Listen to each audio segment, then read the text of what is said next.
5%. I'm your host, Alyssa Gregory.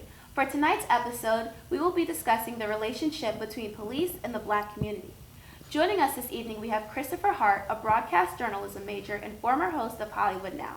Michael Banerjee, a criminology and African American studies double major and member of the Multicultural Undergraduate Law Association and Men Against Violence here at Penn State.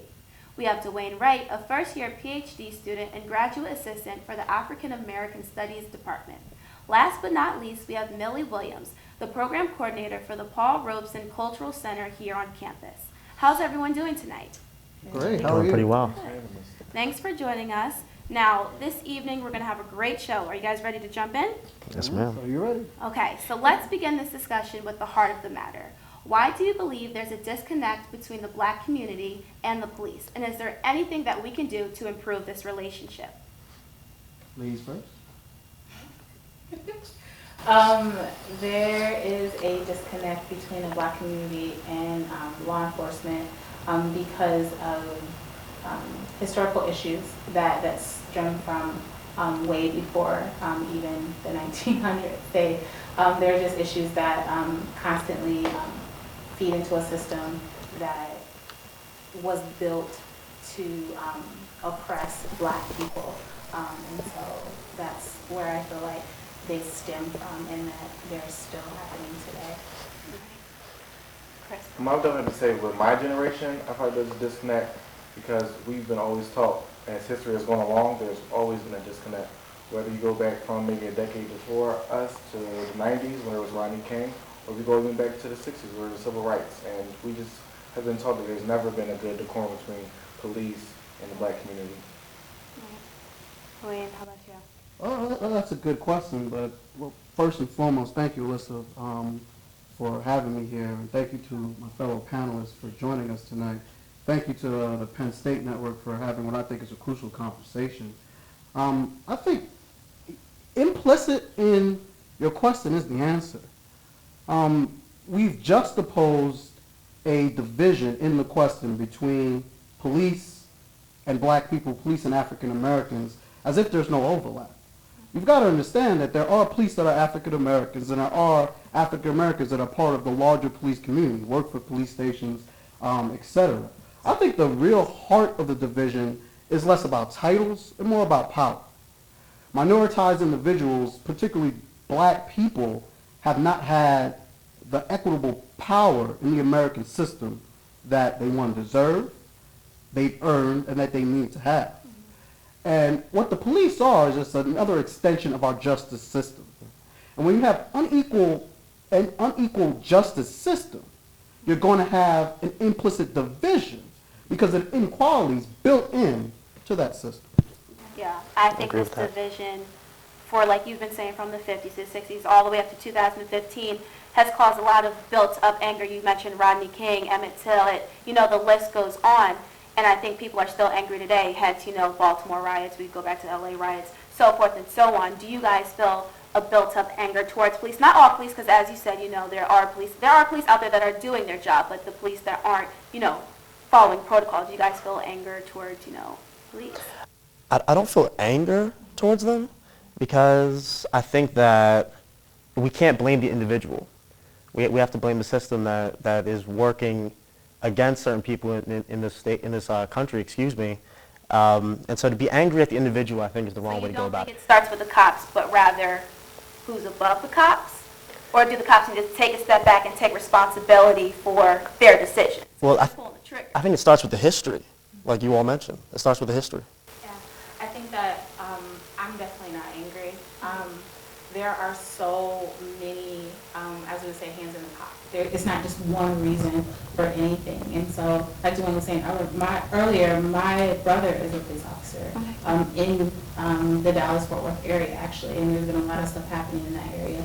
And I constantly worry about him because of his job, because he is a police officer. He does put his life on the line every single day. But I also worry about him because of what I know that he's been taught in the academy. Good things and not so much things that are good. The stats that they give these police officers in the academy that are not accurate, that are not true. Like, for example, there's been less police killings this year than any other year, but people are saying that the Black Lives Matter movement is inciting more officers being killed, and that's not the case. And so my brother, that's what he hears as a police officer. His morale is down. He is worried. He doesn't understand fully or even identifies as much as I would like him to with what I feel like is a struggle that he carries because he's a Black male, and because I'm a Black woman, I carry. I don't feel like he needs to speak up, but I do think he needs to understand. But because of what is he's being fed because of his own identity development, because of his own consciousness. So there's so many different things in there, and so that's just him being a Black male. So I can't imagine a white male or a Latino or an Asian or any other person. And so there's so many things that go into it. And so I don't think that I'm angry at anybody. I think that I am disappointed, and I think that I'm That's what tired. it is. Tired. I'm tired. So and can I- things need to be Jump in. Can I ask you a question? So your brother and the police officers he works with are being told there's a war on police basically. right now. Yeah. Yeah. I mean, if you look at what's going on right now, we have wars on a lot of different things and you know, elements. War on drugs, war on terrorism. It would be easy to cipher a war on police. But just to go back 1 second to the question of anger, and one thing a lot of people need to understand, cops, non-cops, is Black people aren't monolithic. So I hear what the sister is saying, but let me just say, I am angry. Okay. And I think that anger is not always a bad thing. I think to see Trayvon Martin, Mike Brown, the list goes on, and not be angry would almost be a little disconcerting. That we've become so numb, So content. so content, so okay with the death of our young Black men that we wouldn't be angry. If this was going on in any part of the population, the question would not be, are you angry? The question would be, why aren't you angry? Right. And what you're going to do about it. So I'm not here to burn cops or anything like that, but I think that it's about time that we all have a little bit of good constructive anger. Because without that, I don't think we can move on. I couldn't agree with you anymore. All right, well, we're going to wrap things up. That was a great conversation. We'll have more questions after this break. Stick with us.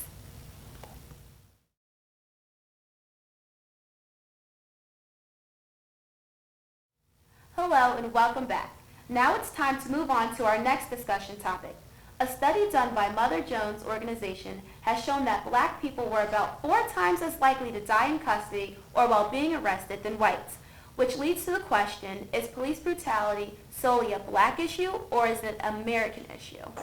Well, if you don't mind, I'll start off. I think all Black issues are American issues, first and foremost. Yes.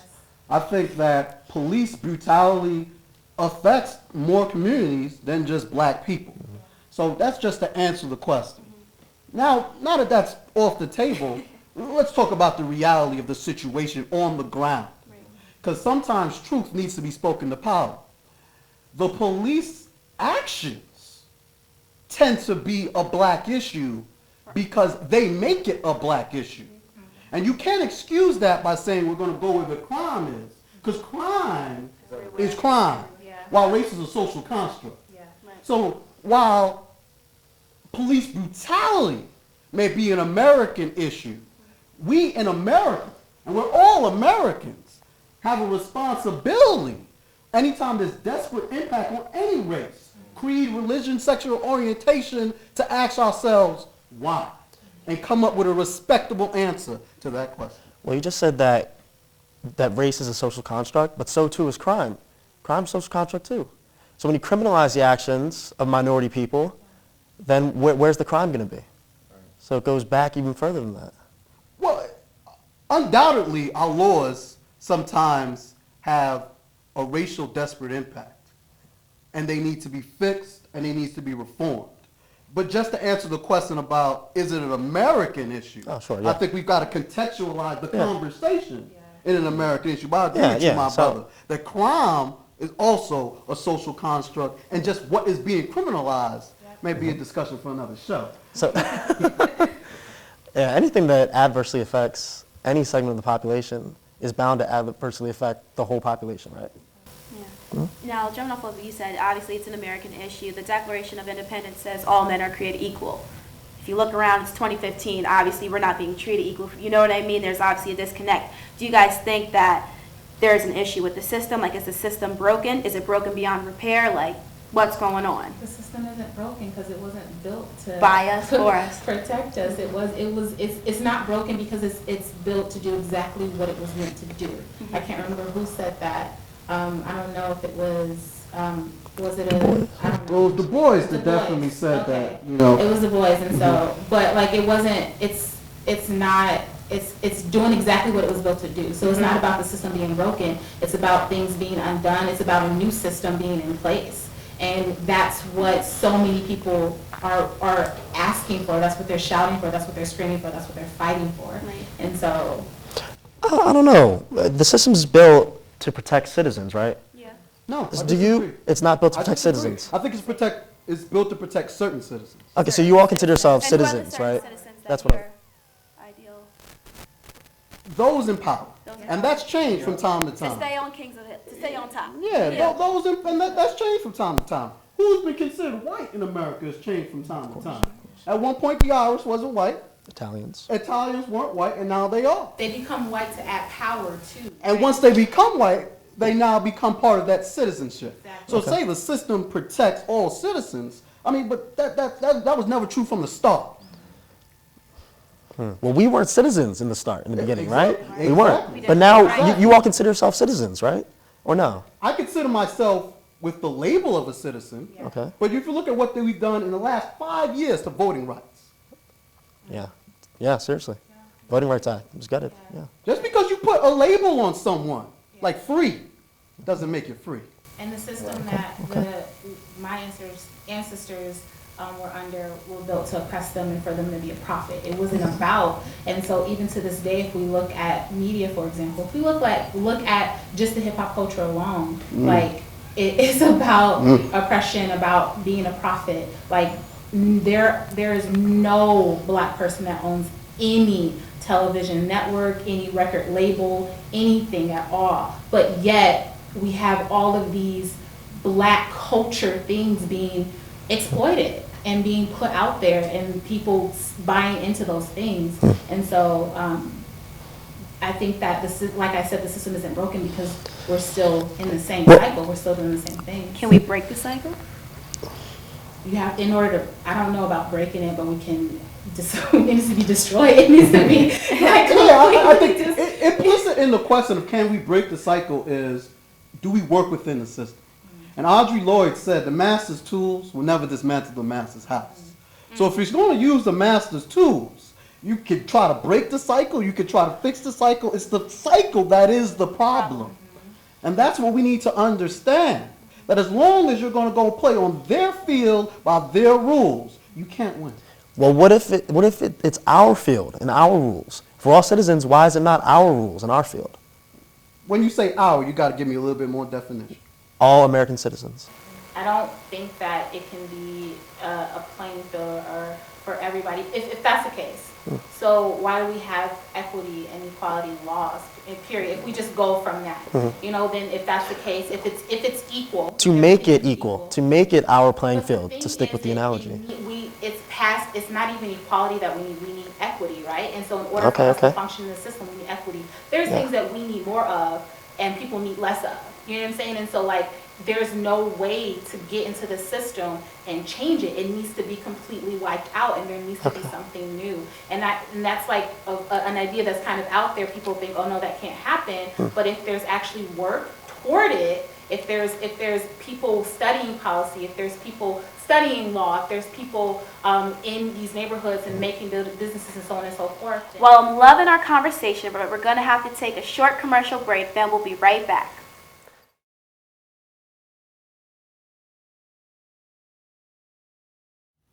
Thanks for sticking with us. So there's been an uproar over the killings of unarmed black men and women. People all over the world have expressed their discontent through Twitter. Twitter campaigns such as hashtag Black Lives Matter, hashtag Hands Up Don't Shoot, and hashtag Say Your Name, among others, have brought global attention to the matter. Do Twitter activists have a legitimate impact on the relationship between the police and the black community? I definitely would agree with that. I mean, I think it was the fall semester last year when we actually here at Penn I State remember that. conducted our hands up shoot when we did the die-ins. We did it, was it 4 days in a row?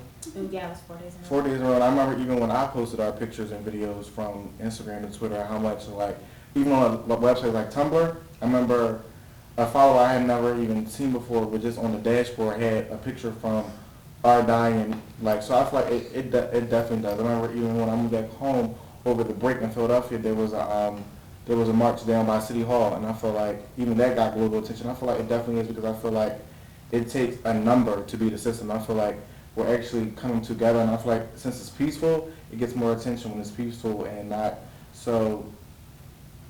So the virtual attention it's getting translates to real world results?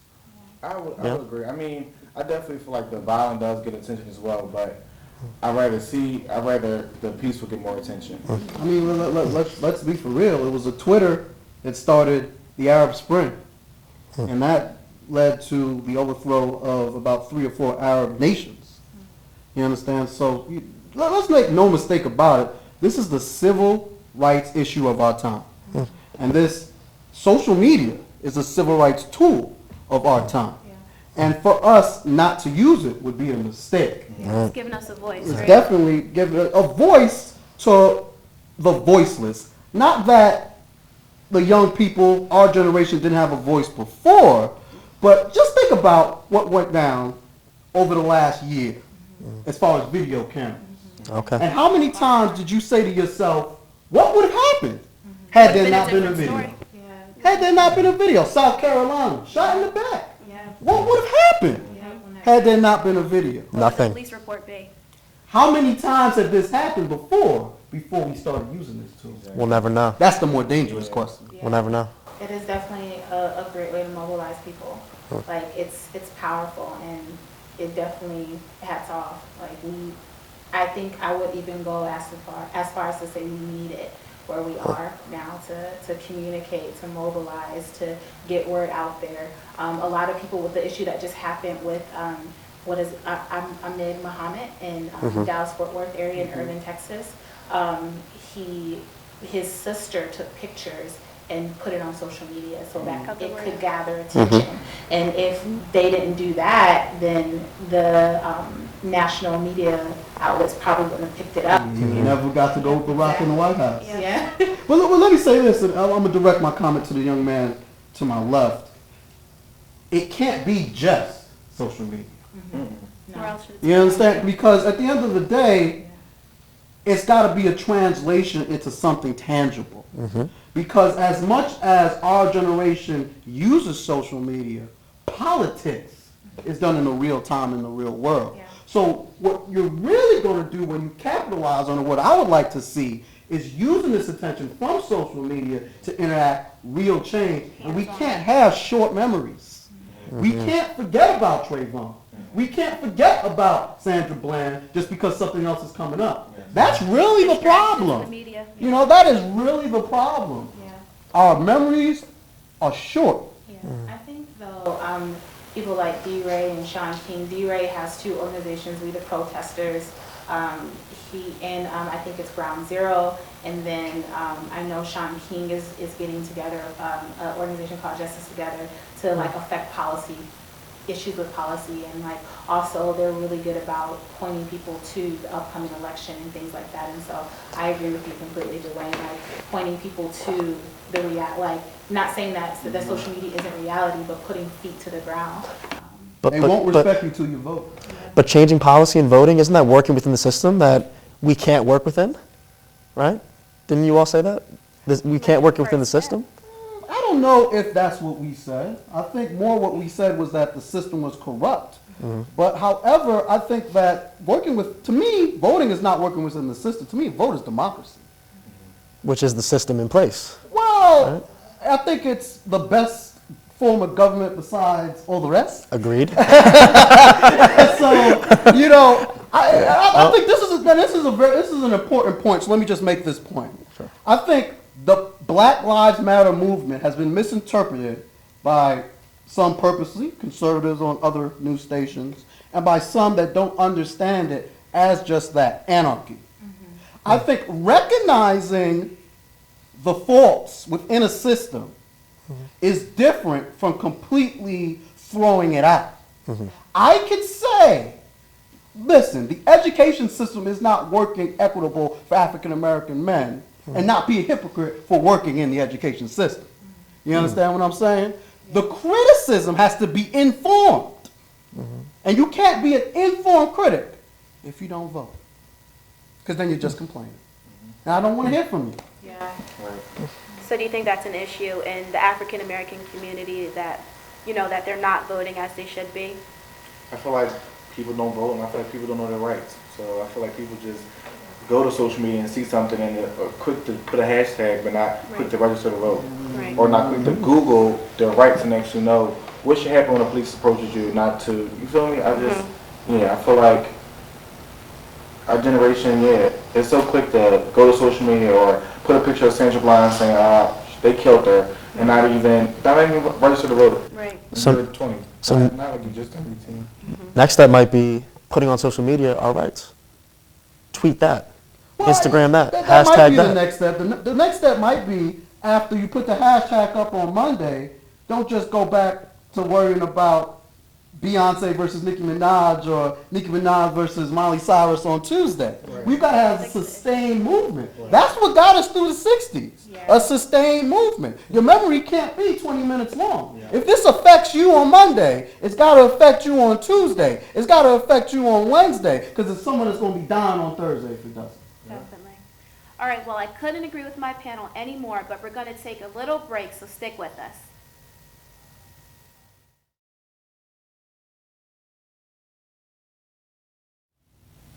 Okay, so our last question for you guys is, Martin Luther King, he had a vision, he had a dream that, segregation wouldn't be a thing. We'd go to the same school, we'd drink from the same water fountain, ride the same bus.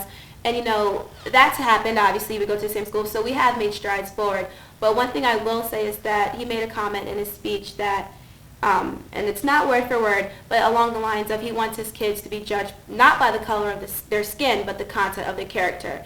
And I don't think we've reached that. So I'm going to ask you guys, what is your vision for the generations coming up, implementing to reach Martin Luther King's, overall vision? I would say that what I would want to see in our generation to affect the generations coming after us is cultivating unity within ourselves. And so what I mean by that is buying into our own communities and not continuing to push our buying power out, to push our influence out, but kind of bringing it into our community. I think of Black Wall Street, for example, 1920s. I think it was Tucson, Oklahoma. The dollar bill stayed inside of that community for weeks. Now the dollar bill stays inside a Black community for 6 hours. Asian communities, I think it's a month. White communities is 14 or 16 days. Wow. And so we need to invest in ourselves, and we need to build up ourselves, and we need to believe that we can do more for each other. And not only believe that, but do it. Figure out how to do it. The Talented 10, like going back to our communities. I don't have to go directly back to the south side of Chicago, but I can go back to Philly, or I can go back to another community and build it up. Even if I'm not directly there, there's things that I can do to help educate and be there and just kind of put power into our hands. And so we are a force, but we just aren't. Millie, I agree with you, but when we invest in our own communities, let's make sure that we aren't at the same time segregating our communities. Because a lot of times you see at Penn State that we're segregated here to a certain extent, right? Yeah. So let's not do that. In order for us to be able to be desegregated in other communities, we have to take care of ourselves. I can't ask people to constantly pour themselves out in other places, but they're not filled up. They don't have what they need to get to other people. We don't have what we need to get to other people. We need each other right now. And it's not saying that white people, Latino people, whoever, aren't allowed to come in, but right now we're taking care of us. You're more than welcome to come in, but we need to take, if you're going to help us or just be with us, that's fine. But nobody's excluded, but we still need to take care of us, and we haven't done that. We don't know how to do that, and when we were doing it, it always got destroyed. It always got, Good point. again, Black Wall Street is Good an point. example of that. And so, and you know, we can talk about things even today, communities today, and we can talk about gentrification and so on and so forth. And so we just need to be able to take care of ourselves for us to be able to be this bridge that everybody expects Black people to be, which isn't fair, but that's another conversation. I think all lives matter. I think all lives matter means nothing until Black Lives Matter. Right. And they don't right now. Yeah. And that's the truth we're living in America. I think there's a segment of America that's living with that truth more than others. And more than anything, that needs to change. We're living in the era of the first Black president of the United States. It is that Black man, Barack Obama, that said our journey is not complete. And why do you say it's not? Because, one, this is America. And if you want to do real American ideals, our journey will never be complete. We'll always have something perfect.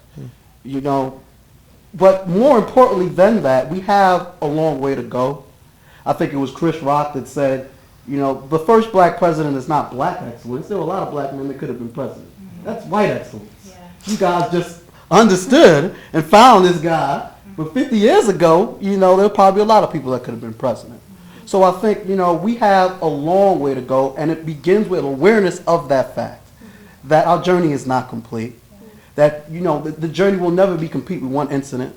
There's always somewhere to go, and until America wakes up to its racial problem, it will never solve its racial problem. Yeah.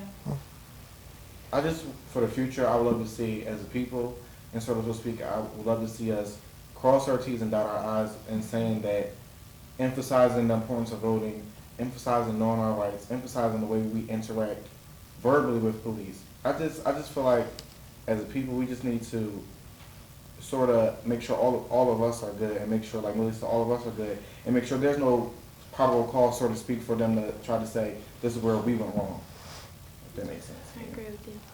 All right, guys. Well, sadly, that concludes our show for tonight. I would like to give a special thanks to all of our guests who took the time to be here. It was a pleasure having all you guys here. Thank you for having us.